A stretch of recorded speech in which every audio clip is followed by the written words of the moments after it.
अस्सलाम वालेकुम स्टूडेंट्स। आज हमारा लेक्चर नंबर 7 है और ये फ़र्स्ट ईयर का लेक्चर नंबर 7 तो है, लेकिन उसके साथ साथ चैप्टर नंबर 7 है जो बच्चों को बहुत कंफ्यूज कर देता है। इसका नाम है परमुटेशन एंड कॉम्बिनेशन और इसके साथ साथ इसमें प्रोबेबिलिटी भी आ जाती है। तो इसको बोलते हैं PNC एंड P, मतलब probability, permutation, combination and probability. ठीक है, तो इसमें पहला जो ये जो MCQs हैं, कुछ तो नहीं है, इसमें बहुत सारे MCQs हैं और ये वीडियो शायद बहुत लंबी हो जाए। तो आपको करना कुछ यूँ है कि पहले आप क्या करें कि जो MCQs में लिख रहा हूँ तो आपने अच्छे तरीके से पढ़ तो लिए होंगे, लेकिन आप इनको क्या करें, पहले खुद सॉल्व करें, वीडियो को पास करके हर एक MCQs को खुद सॉल्व करें और उसके बाद मेरा तरीका देखें। इन केस अगर आपको थोड़ी बहुत कन्फ्यूजन है या अगर आंसर्स मैच हो रहे हैं फिर तो बहुत अच्छी बात है। ठीक है, तो इस तरह से आप करते जाएं। लेकिन नंबर 1 जो MCQs है वो ये है कि if A and B are disjoint sets then order of A union B किसके बराबर होगा। तो कहानी कुछ यूँ है कि फॉर्मूला है सम रूल का, order of A union B is equal to order of A plus order of B difference order of A intersection B। ये सम रूल का फॉर्मूला है। तो अगर सेट्स जो हैं वो क्या है, डिसजॉइंट हैं। डिसजॉइंट है मतलब A इंटरसेक्शन B क्या हो जाएगा, नल सेट, तो इसका ऑर्डर क्या हो जाएगा, 0 हो जाएगा। तो बचेगा क्या, order of A union B बराबर हो जाएगा order of A plus order of B। तो ऑप्शन जो है इसका B सही हो जाएगा, option B is the right answer. उसके बाद क्वेश्चन नंबर 2 देखें। Sum principle for union of two sets is defined as, तो अभी अभी मैंने फार्मूला लिखा था कि order of A union B is equal to order of A plus order of B minus order of A intersection B। और अगर ये डिसजॉइंट होंगे तो फिर इंटरसेक्शन की कहानी इधर ख़त्म हो जाएगी। Number 3, if order of A union B, again हम फार्मूला लिख लेते हैं कि order of A union B is equal to order of A plus order of B difference order of A intersection B।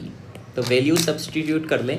Order of A union B किसके बराबर है, 53 is equal to order of A देखें क्या है, 47 plus order of B कितना है, 39 minus order of A intersection B। तो ये हो जाएगा 53 और ये हो जाएगा, इनको ऐड करेंगे तो 6 और 86 हो जाएगा, minus order of A intersection B। कल को अगर ये इस साइड आ जाए और ये इस साइड चला जाए तो फिर क्या हो जाएगा, order of A intersection B positive हो जाएगा इज इक्वल टू 86 और ये 53 उस साइड जाएगा तो नेगेटिव हो जाएगा 53। इसमें से ही माइनस करेंगे तो 3 और 3। Order of A intersection B जो है वो आपको 33 मिलेगा। तो ऑप्शन इसका A करेक्ट है। हबीब हैज़ 3 बुक्स एंड तला हैज़ 4 बुक्स, है ना। हबीब के पास 3 हैं, तला के पास 4 हैं। इन how many ways can they exchange a book, है ना। ये एक्सचेंज कैसे करेंगे अपने बुक्स को, तो ये प्रोडक्ट रूल है। जब भी ऐसा कोई सवाल आ जाए या हाईवेज का इस तरह से कोई आता है तो आप इनको आपस में बस मल्टीप्लाई करें, 3 × 4 12 हो जाएगा, ऑप्शन ये है। There are 10 competitors in a race for 3 prizes, in how many ways can the prize be given. तो टोटल जो कॉम्पिटिटर्स हैं वो कितने हैं, 10, और प्राइजेस कितनी हैं, 3 हैं। तो पहला जो प्राइज़ है वो 10 बंदों में से, मतलब 10 कॉम्पिटिटर्स में से किसी को भी मिल सकता है। So for first prize there will be 10 choices for a person to give the prize. So पहले प्राइज़ के लिए 10 बंदों के लिए, मतलब पहले प्राइज़ के लिए हमारे पास 10 चॉइसेस हैं, तो हम किसी को भी दे सकते हैं जो पहला आएगा। उसके बाद पहला ख़त्म तो दूसरा प्राइज़ जो है वो कितने बंदों को मिलेगा, अब 9 बंदों में से किसी को भी मिल सकता है। और फिर जो तीसरा प्राइज़ है, 2 तो पहले चले गए, बाकी जो 8 बंदे बचे उनके लिए तीसरा प्राइज़ होगा। तो पहले प्राइज़ के लिए 10 चॉइसेस हैं, सेकंड के लिए 9 और थर्ड के लिए 8 हैं। तो इनको अगर आप मल्टीप्लाई करेंगे तो 8 9 72, 72 × 10 720 हो जाएगा। तो ऑप्शन इसका A करेक्ट है।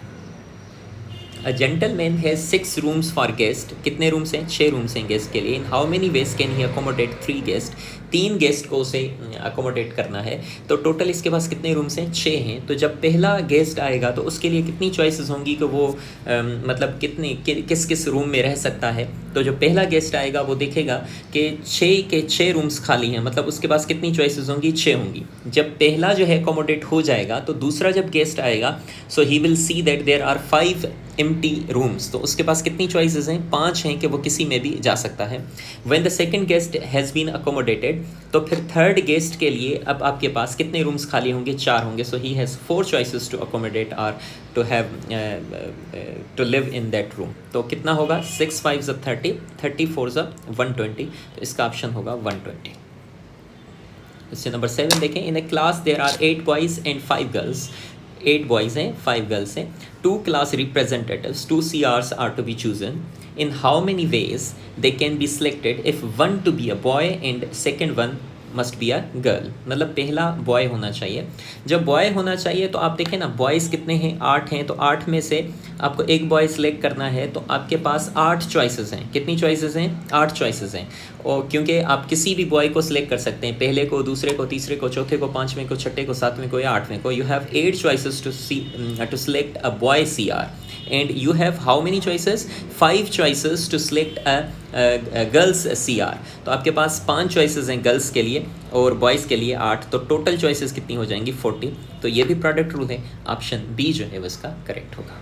क्वेश्चन नंबर 8 देखें. In how many words can be formed out of letters of the word courage. अब करेज को अगर आप थोड़ा सा देखेंगे ना, तो करेज में कोई भी लेटर रिपीट नहीं हो रहा है और टोटल लेटर्स कितने हैं? 1 2 3 4 5 6 7. तो इसका जवाब होगा 7 फैक्टोरियल. और 7 फैक्टोरियल बराबर होता है 5040 के. अगर रिपीट होते लेटर्स, इसमें करेज में तो रिपीट नहीं हो रहे, लेकिन अगर रिपीट होते तो फिर उसकी कहानी कुछ डिफरेंट होगी. नेक्स्ट प्रॉब्लम्स में वो आपको पता चल जाएगा. नंबर 9 देखें. NPR फार्मूला है. N परमुटेशन R किसके बराबर है? N फैक्टोरियल डिवाइडेड बाय इन दोनों का difference N minus R factorial. तो ऑप्शन क्या होगा? ऑप्शन ए सही है इसका. ये सिंपल सा फार्मूला है. 5 परमुटेशन 2 मतलब 5 factorial divided by 5 minus 2 factorial. तो 5 फैक्टोरियल को एक्सपेंड करें 5 into 4 into 3 into 2 into 1 divided by 5 minus 3 मतलब 3 फैक्टोरियल 3 इंटू 2 इंटू 1. तो ये कैंसिल. 5 4 कितना बचा? 20. तो ऑप्शन इसका बी सही है. NP2 अगर 30 के बराबर है, बहुत इंपॉर्टेंट सवाल है. NP2 अगर 30 के बराबर है तो N की वैल्यू क्या होगी? तो इन सवालों को करने के लिए आप तो एक लॉन्ग मेथड अप्लाई कर सकते हैं या तो फिर आप चॉइसेस अप्लाई कर सकते हैं. जैसे कि ऑप्शन ए में क्या है? 6 लिखा हुआ है, ऑप्शन बी में 4 है, ऑप्शन सी में 5 है और ऑप्शन डी में 7 है. तो आपको करना कुछ यूँ पड़ेगा कि आपको ये जो ऑप्शन है ना, वहाँ से आपको N की वैल्यू लिखनी पड़ेगी. तो इसमें अगर N की value NP2 is equal to 30. तो अगर N की वैल्यू में 6 लिखता हूँ, 6 परमुटेशन 2. अब 6 मैंने क्यों लिखी है? क्योंकि ऑप्शन ए में क्या लिखा हुआ है? 6 लिखा हुआ है, इसलिए मैंने 6 लिखी है. तो इसको सॉल्व करें. क्या रिजल्ट हमें 30 मिल रहा है? अगर हमें रिजल्ट 30 मिल रहा है तो मतलब 6 आंसर सही है. अगर नहीं मिल रहा तो फिर हम दूसरा नंबर बी चॉइस रखेंगे, सी रखेंगे और डी रखेंगे. तो पहले रख के देखें. 6 परमुटेशन 2 मतलब 6 फैक्टोरियल डिवाइडेड बाय 6 माइनस 2 मतलब 4 फैक्टोरियल. तो इसको अगर एक्सपेंड करेंगे 6 into 5 into 4 factorial divided by 4 factorial. तो 4 फैक्टोरियल कैंसिल. 6 5 30 हो जाएगा. तो इसका ऑप्शन सी जो है 30 तो सही आ रहा है ना, इसका मतलब क्या है? ए ऑप्शन इसका करेक्ट है. तो ऐसे सवालों को ऑप्शन में से पकड़ते हैं कि ऑप्शन कौन सा नियरेस्ट है और कौन सा सही हो सकता है. Number 12. How many different arrangements can be made using the letters of the word logarithm. Logarithm में देखें LOGARITHM है ना, इसमें भी कोई भी लेटर रिपीट नहीं हो रहा है और टोटल लेटर्स देखें कितने हैं? LOGARITHM 9 हैं. तो 9 फैक्टोरियल इसका जवाब हो जाएगा. इसमें अगर रिपीट होते तो कहानी कुछ डिफरेंट होती. नंबर 13 देखें. How many different words can be formed from the letters of the word daughter है ना, DAUGHTR. तो इसमें भी कोई रिपीट नहीं हो रहा है और टोटल देखें कि लेटर्स इसमें कितने हैं? 4 हैं. 4 8. तो ये इसका जवाब क्या होगा? 8 फैक्टोरियल. नंबर 14 देखें. Number of the words that can be found from the letters of the word independence है ना. अब आप इंडिपेंडेंस को देखेंगे कि टोटल लेटर्स इसमें कितने हैं? IND 3, EPE 6, END 9, NCE है ना. कितने हैं? 3 के बाद ये 3 के बाद ये 3 और ये 3, टोटल 12 हैं. तो 12 फैक्टोरियल तो होगा. अब डिवीजन में हम क्या लिखेंगे? डिवीजन में हम जो भी लेटर से रिपीट हो रहे हैं ना, उनका फैक्टोरियल लिखेंगे. जैसा कि आई देखें, आई रिपीट हो रहा है? नहीं, आई रिपीट नहीं हो रहा. एन देखें, एन कितनी दफ़ा हो रहा है? 1, N2, N3 मतलब नीचे लिखेंगे 3 फैक्टोरियल. उसके बाद हम लिखेंगे डी देखें कितनी दफ़ा रिपीट हो रहा है, एक डी एक दो डी, तो ये होगा 2 फैक्टोरियल। उसके बाद हम लिखेंगे और कौन सा रिपीट हो रहा है, ई देखें रिपीट हो रहा है, ई 1 ई 2 ई 3 ई 4, तो ये हो जाएगा 4 फैक्टोरियल। अब देखें कि कोई और लेटर रिपीट हो रहा है, तो नहीं, इसमें कोई भी लेटर रिपीट नहीं हो रहा, तो ये इसका रिजल्ट होगा। ऐसा रिजल्ट देखें कहाँ पर है, ऐसा रिजल्ट है आपका डी भी है ए भी है, लेकिन डी में ये 121 लिखा हुआ है, तो ये गलत है, इसका ऑप्शन होगा ए। Number of the words can be formed from the letters of the word Pakistan। तो पाकिस्तान में देखें कितने हैं, पी के आई 4, आस्तान ये हो गए 8, तो हम क्या लिखेंगे 8 फैक्टोरियल। अब देखें रिपीट कौन कौन से हो रहे हैं, रिपीट इसमें कौन कौन से हो रहे हैं, ए रिपीट हो रहा है, ए रिपीट हो रहा है, तो ए कितनी दफ़ा है, 2 दफ़ा, तो 2 फैक्टोरियल। KIST कुछ भी नहीं है, 8 फैक्टोरियल अपॉन 2 फैक्टोरियल, ऑप्शन इसका डी करेक्ट है। नंबर 16 देखें, total number of arrangements using all the digits 2 2 2 3 3 3, total कितने हैं देखें, 2 और ये 4 6, हम क्या लिखेंगे 6 फैक्टोरियल डिवाइडेड बाय, अब देखें रिपीट कौन कौन से हो रहे हैं, 2 1 2 3, कितनी दफ़ा हो रहा है, 3 दफ़ा, तो 3 फैक्टोरियल लिखेंगे। और 3 कितनी दफ़ा हो रहा है, ये भी 3 दफ़ा, तो ये भी क्या लिखेंगे 3 फैक्टोरियल लिखेंगे। Very good. अब 6 फैक्टोरियल को क्या लिखेंगे, 6 × 5 × 4 × 3 फैक्टोरियल डिवाइडेड बाय 3 फैक्टोरियल का मतलब होता है 3 फैक्टोरियल इंटू 3 फैक्टोरियल, तो 3 फैक्टोरियल कैंसिल, और 3 फैक्टोरियल का मतलब होता है 6, तो 3 फैक्टोरियल और 6 भी कैंसिल हो जाएगा, बचेगा क्या 5 4 20, तो जवाब इसका क्या हो जाएगा, सी सही है। Number 17, how many different arrangements can be made using the letters of the word mathematics. अब मैथमेटिक्स में देखें कि कितने लेटर्स हैं, MATHE 5, MATICS टोटल 6, मतलब टोटल कितने हुए 11, 5 और 6 11, तो हम क्या लिखेंगे 11 factorial. Very good. Divided by, अब देखें कि रिपीट कौन कौन से हो रहे हैं, तो M 2 दफ़ा हो रहा है, A 2 दफ़ा हो रहा है, T 2 दफ़ा हो रहा है, तो हम लिखेंगे 2 फैक्टोरियल 2 फैक्टोरियल 2 फैक्टोरियल, तो जवाब इसका क्या होगा, इसका जवाब तो कुछ है ही नहीं, इसका जवाब तो कुछ है ही नहीं, है ना। तो इसको जवाब को अगर हम सही बनाएं तो इसको हम ये 11 फैक्टोरियल अगर हम इधर दे दें, 11 फैक्टोरियल या 2 फैक्टोरियल 2 फैक्टोरियल और 2 फैक्टोरियल, तो ये जवाब अब सही हो जाएगा, तो काइंडली इसको आप करेक्ट कर दीजिएगा।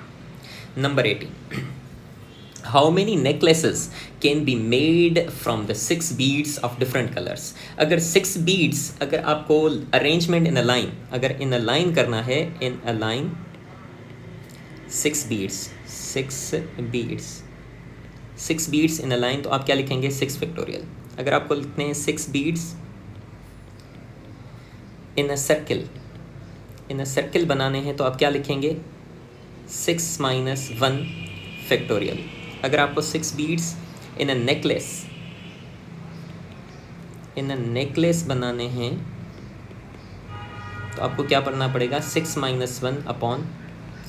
1 फैक्टोरियल अपॉन 2 फैक्टोरियल।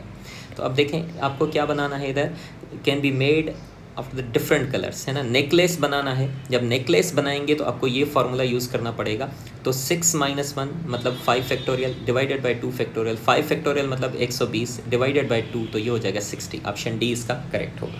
आप ये वाला थोड़े फार्मूले देख लीजिएगा, ये होगा n फैक्टोरियल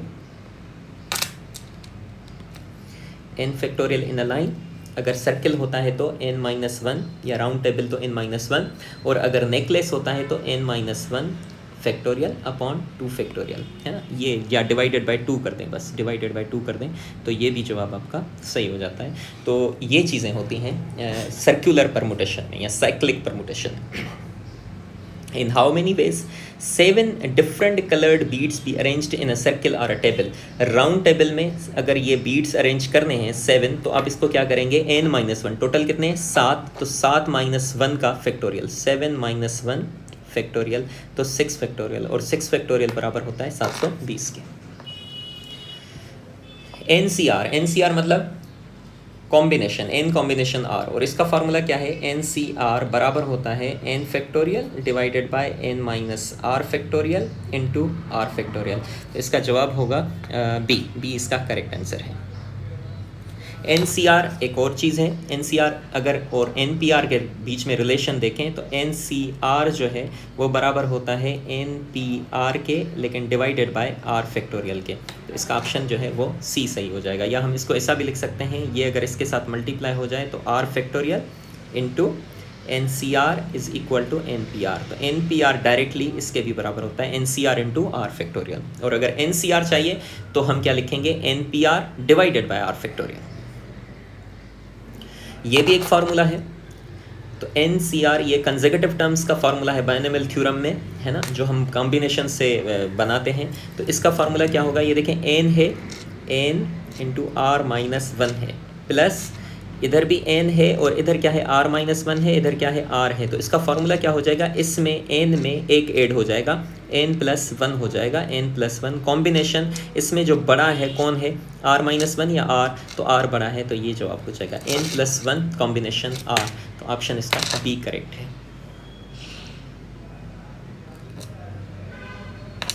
नंबर 23, नंबर 22 हो गया, नंबर 23 देखें, NC4 ये भी फार्मूला जो है equidistant terms of a binomial theorem का फार्मूला है। इसको आप क्या किया करें, जब ये इक्वल आ जाए तो आप इसको करें ये कि इनको आप ऐड कर दें, आपको n की वैल्यू मिल जाएगी। 4 + 5 क्या हो जाएगा, 9। तो इसका आंसर क्या है, 9। मतलब इसका ये है कि n की जगह पर अगर आप 9 रखोगे तो इधर भी 9 और इधर भी 9, तो इनके रिजल्ट्स आपको क्या मिलेंगे, सेम मिलेंगे। इसका भी जवाब सेम होगा, इसका भी जवाब सेम होगा। तो n की जगह पर हम क्या रखें, 9 रखें। NCR ये आ गया, ये बराबर है NPR के, मैंने पहले भी एक्सप्लेन कर चुका हूँ, ये जवाब होगा। How many 3 element subsets can be formed from the elements of the set. ये सेट है एक, यहाँ पर भी करली ब्रैकेट और यहाँ पर भी करली ब्रैकेट। जब सेट होता है तो आपको मालूम है कि सेट में अरेंजमेंट मैटर नहीं करती, ऑर्डर मैटर नहीं करता। तो यहाँ पर जब ऑर्डर मैटर नहीं करता तो हम क्या यूज़ करते हैं, कॉम्बिनेशन। और जब ऑर्डर मैटर करता है तो हम क्या यूज़ करते हैं, परमुटेशन। तो यहाँ पर हम क्या यूज़ करेंगे, कॉम्बिनेशन।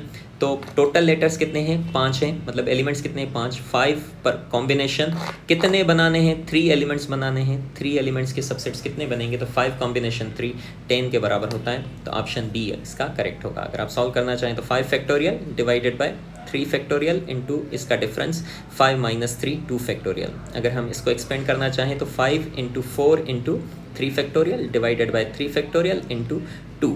तो 3 फैक्टोरियल कैंसिल, 2 और ये कैंसिल, 5 2 ज़ा 10 हो जाएगा। So option B is the correct answer. Number 26 देखें, if a coin is tossed n times. Coin में हम जानते हैं कि कितनी साइड्स होती हैं, 2 साइड्स होती हैं, या तो होता है हेड या तो होता है टेल। तो इसमें कितनी साइड्स हैं या चॉइसेस कितनी हैं, 2 हैं। और इसको हम कितनी दफ़ा टॉस कर रहे हैं, n टाइम्स। तो याद रखिएगा जितनी दफ़ा हम टॉस करेंगे वो उस पर पावर आ जाएगा। तो पावर क्या हो जाएगा, 2 पावर n हो जाएगा। 2 पावर क्या हो जाएगा, n। तो ऑप्शन क्या होगा, डी ऑप्शन करेक्ट है। If a die is rolled n times. अब देखें डाई जो होता है, हम जब लूडो खेलते हैं तो उसमें कितनी साइड्स होती हैं, 6। जैसा कि 1 2 3 4 5 और 6। अगर हम एक डाइस जो है फेंक रहे हैं तो उसमें कितनी चॉइसेस होती हैं, 6। मतलब जैसे कॉइन में 2 चॉइसेस होती हैं, इधर हेड और टेल, वैसे ही कॉइन में कितनी चॉइसेस होती हैं, 6। और उसको हम कितनी दफ़ा फेंक रहे हैं, n टाइम्स। तो 6 पावर क्या हो जाएगा, n। अगर कॉइन है तो 2 पावर n, डाई है तो 6 पावर n। तो ऑप्शन इसका क्या हो जाएगा, ए। 2 events A and D are said to be mutually exclusive। Exclusive का मतलब होता है डिसजॉइंट। दोनों अगर डिसजॉइंट हैं तो A इंटरसेक्शन B क्या होगा, नल सेट होगा। म्यूचुअली एग्जॉस्टिव आपने सेट्स में भी पढ़ा है, तो A union B universal set, और universal set in probability sample space होता है। तो option C is the right answer. Question number 30, the probability of sample space. Sample space means universal set, तो कंप्लीट प्रोबेबिलिटी होती है 1। Number 31 देखें, the probability of a null event. Null event मतलब जिसकी कोई प्रोबेबिलिटी हो ही ना, तो प्रोबेबिलिटी क्या होगी, 0। ये कुछ टर्मिनोलॉजीज हैं, आप याद कर लें। If A and A complement, A मतलब probability of occurrence, A complement मतलब probability of not occurrence. Total अगर हम करेंगे P of A plus P of B, तो ये कंप्लीट प्रोबेबिलिटी 100% बनती है, जो कि जवाब क्या होगा, 1। 33, if A is the event S, that probability of A बराबर होगा order of A divided by order of S। मतलब या तो हम ऐसा भी लिखते हैं n of A divided by n of S। ये probability का फॉर्मूला है। P of A is equal to number of elements in A event divided by number of elements in the sample space A S, या O of S divided by O of A divided by O of S। अब देखिए सवाल, बहुत important सवाल है ये। इनके मैंने 5 6 एग्जाम्पल लिखे हैं, ये इनमें से कोई ना कोई सवाल तो ज़रूर आएगा। 2 फेयर कॉइन्स आर टॉस्ड, अगर 2 कॉइन्स टॉस किए जाएं तो उसकी सैम्पल स्पेस क्या बन सकती है? पहले तो आप ऐसा सवाल आ जाए तो ये बना लें, सैम्पल स्पेस में क्या होगा, या तो दोनों हेड होंगे, या तो हेड होगा और टेल होगा, या तो टेल होगा और हेड होगा, या दोनों टेल होंगे। तो सैम्पल स्पेस में ऑर्डर ऑफ सैम्पल स्पेस 4 मिलेगा आपको। ठीक है, अब देखें एग्जैक्टली 1 टेल हो, एग्जैक्टली 1 टेल किस में है? एग्जैक्टली 1 टेल जो है वो इधर भी है, इधर भी है। तो हमारे पास जो इवेंट में है वो कितने एलिमेंट्स आएंगे? 2 आएंगे। इवेंट में कितने आएंगे? 2 आएंगे।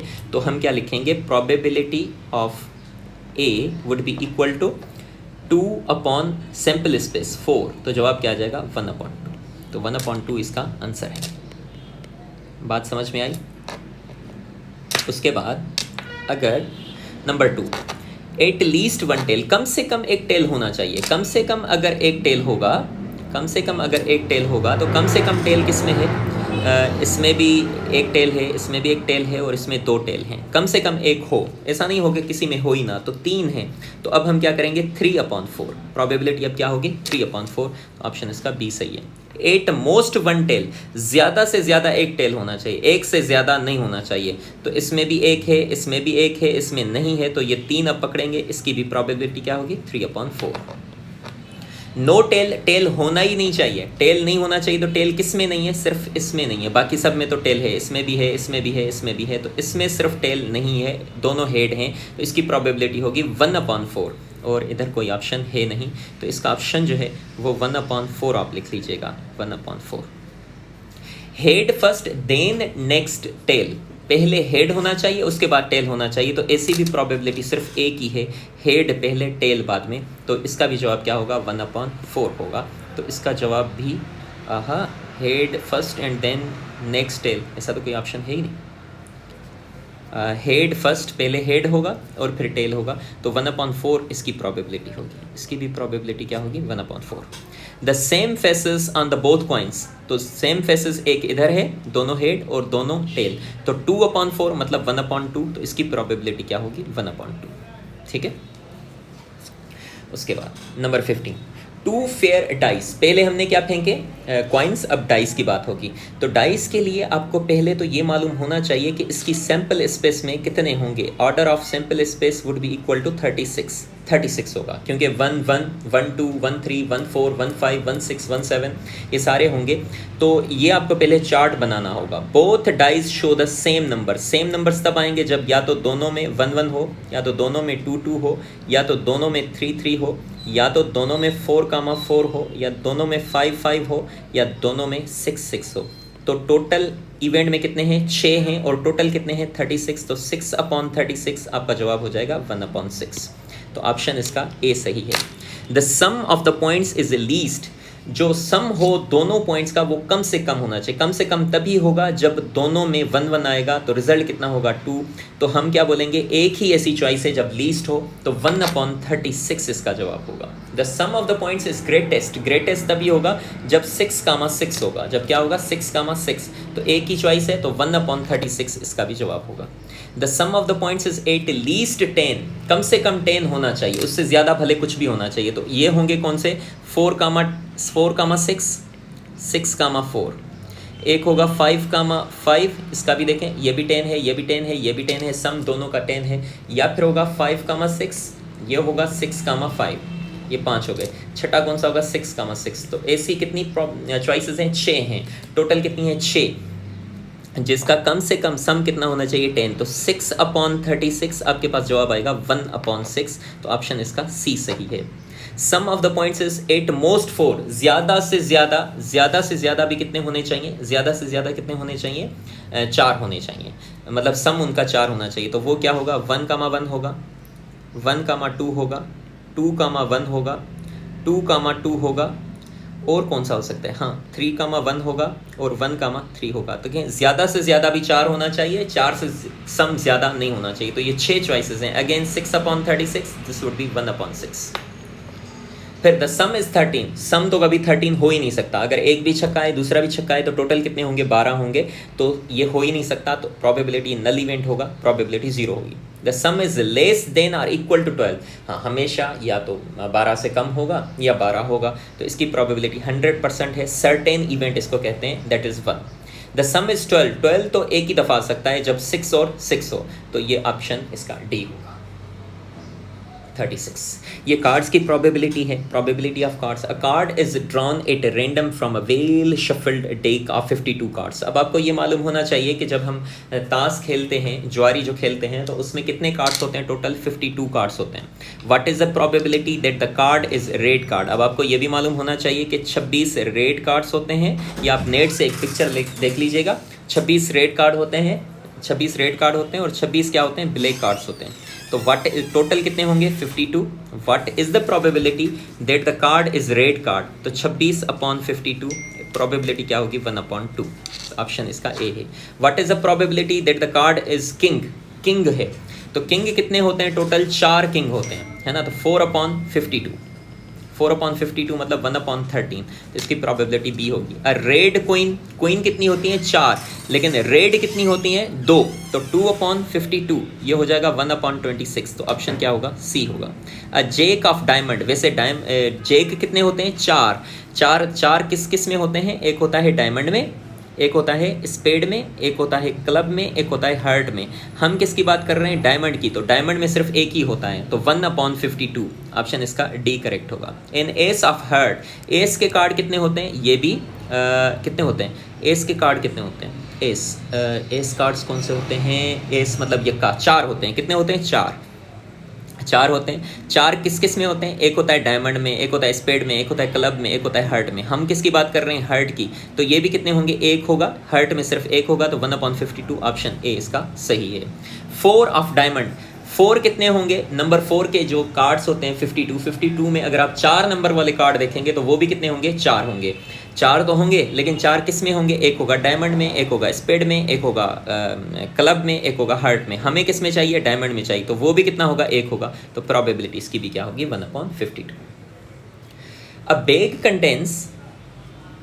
Bag contains 7 white balls, 5 black balls and 4 red balls. A ball is drawn at random. What is the probability that it is a white ball, it is a black ball, it is a red ball? तो 3 सवाल ऐसे भी आ सकते हैं, मतलब इनमें से कोई भी एक आ सकता है। तो देखें 7 बॉल्स हैं, 7 वाइट हैं, 7 वाइट हैं, और 5 ब्लैक हैं, और 4 क्या हैं? रेड हैं। तो टोटल कितने हो गए? 7 और 5 12 और 4 16। टोटल कार्ड्स कितने हैं? बॉल्स कितने हैं? 16। What is the probability that the ball is white? White कितने हैं? 7, तो 7/16, ऑप्शन इसका क्या होगा? ए होगा।